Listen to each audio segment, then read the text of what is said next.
Kheda headquarter ખાતે વાર્ષિક inspection કાર્યક્રમ યોજાયો હતો। આ દરમિયાન ખેડા પોલીસે વિવિધ ડ્રીલનું પ્રદર્શન કર્યું, જેમાં આતંકવાદીઓ દ્વારા બસ હાઇજેક કરવાની મોક ડ્રીલ મુખ્ય આકર્ષણ રહી।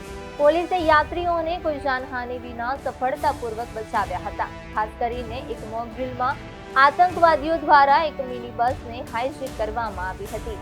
ખેડા પોલીસે આ મિશનને ખૂબ જ કાર્યક્ષમતાથી પાર પાડ્યું, જેમણે આતંકવાદીઓને પકડીને બસમાં સવાર યાત્રીઓને કોઈ પણ પ્રકારની જાનહાનિ વિના સુરક્ષિત રીતે છોડાવ્યા હતા।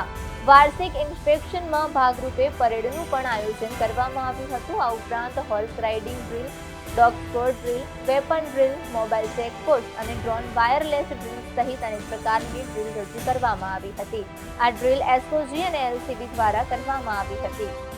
આજરોજ ખેડા જિલ્લાના જે વાર્ષિક ઇન્સ્પેક્શન થાય છે એ વાર્ષિક ઇન્સ્પેક્શન દરમિયાન આજ પરેડનું ઇન્સ્પેક્શન કરવામાં આવ્યું હતું। સાથે સાથે વિવિધ પ્રકારની જે ડ્રિલ્સ છે આમાં squad drill, rifle PT, weapon drill એ ડ્રિલનું પણ નિરીક્ષણ કરવામાં આવ્યું હતું। અને સાથે સાથે જે બિલ્ડિંગ ઇન્ટરવેન્શન છે, મોબાઈલ ચેકપોસ્ટ છે અને રાઇડ ડ્રિલ એ પણ ઇન્સ્પેક્શન કરવામાં આવ્યું હતું। અને તમામ જે કામગીરી હતી એ ખેડા પોલીસ દ્વારા ખૂબ સારી રીતે નિભાવવામાં આવી હતી અને ખૂબ સારું એમનું પ્રદર્શન રહ્યું હતું।